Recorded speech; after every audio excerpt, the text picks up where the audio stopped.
अस्सलाम वालेकुम। आज हम एक्यूट एंड क्रॉनिक डेक्ट्रोसिस्टाइटिस की बात करेंगे which is an important disease. Acute डेक्ट्रोसिस्टाइटिस क्या होता है कि acute inflammation of the lacrimal sac most commonly देखा जाता है due to secondary infection after the नेजो lacrimal duct obstruction.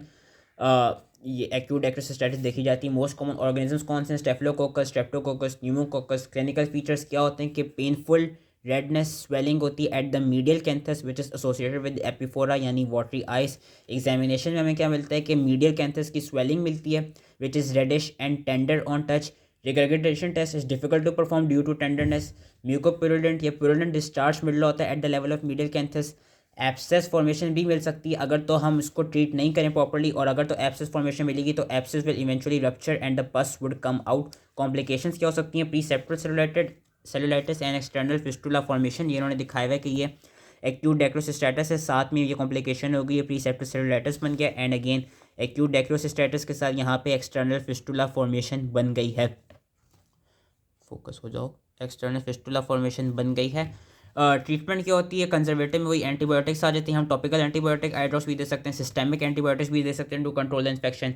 Analgesic और एंटी इन्फ्लेमेटरी ड्रग्स भी दे सकते हैं, और उसके अलावा हॉट फॉर्मेंटेशन भी की जाती है to enhance the resolution. Surgically में अगर तो एब्सेस बन गई तो उसकी इंसिजन एंड ड्रेनेज कर देते हैं। यहाँ पे सर्जिकली ये याद रखना है कि प्रोबिंग और irrigation should never be performed in case of acute dacryocystitis. उसके अलावा हम DCR ऑपरेशन भी कर सकते हैं, और DCR ऑपरेशन तभी करते हैं जब परसिस्टेंट एपिफोरा और एक्यूट इन्फ्लेमेशन सेटल्ड हो चुकी हो। ठीक है, main is incision and drainage of the abscess surgery में प्रोबिंग एंड इरिगेशन कभी नहीं करनी है, DCR ऑपरेशन करने when acute inflammation is settled and there is persistent epiphora. Chronic dacryocystitis, chronic inflammation of the lacrimal sac, it occurs due to impaired outflow of the sac which leads to stasis of tears and it leads to secondary infection। कि sac properly drain नहीं कर पा रहा tear को, as a result stasis of the tears and as a result there is secondary infection. Clinical features क्या होते हैं कि it is more common compare to acute dacryocystitis. There is persistent, it presents with constant watering from the eye, swelling in the medial canthal area and watery eye भी हो सकती हैं। बहुत rare होता है कि बायलेटरल नेजो लैक्रिमल डक्ट ऑब्स्ट्रक्शन हुई हो जिसकी वजह से बायलेटरल लैक्रिमल सैक स्वेलिंग हो जाए, तो ये केस बहुत रेयर होता है। रिगर्गिटेशन टेस्ट इस केस में पॉजिटिव होगा क्योंकि इस केस में इतनी टेंडरनेस होती नहीं, तो हम रिगर्गिटेशन टेस्ट हम परफॉर्म कर सकते हैं कि जब हम रिगर्गिटेशन टेस्ट करेंगे तो there would be reflux of watery mucoid और mucopurulent discharge from the पंक्टाई।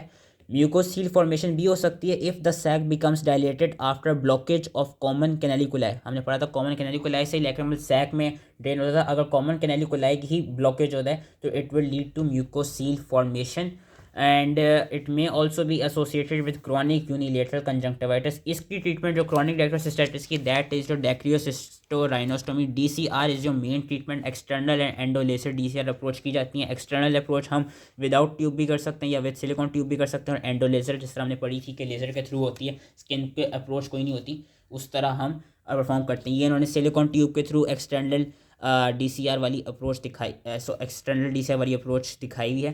So that was all related to chronic and acute dacryocystitis. I hope easily समझ में आ गया। क्रॉनिक डेक्रोसिस्टाइटिस का आसान है कि DCR उसका मेन ऑपरेशन है जिसके थ्रू वो ट्रीट हो रही है। तो आई होप इजीली समझ में आ गया एंड थैंक यू।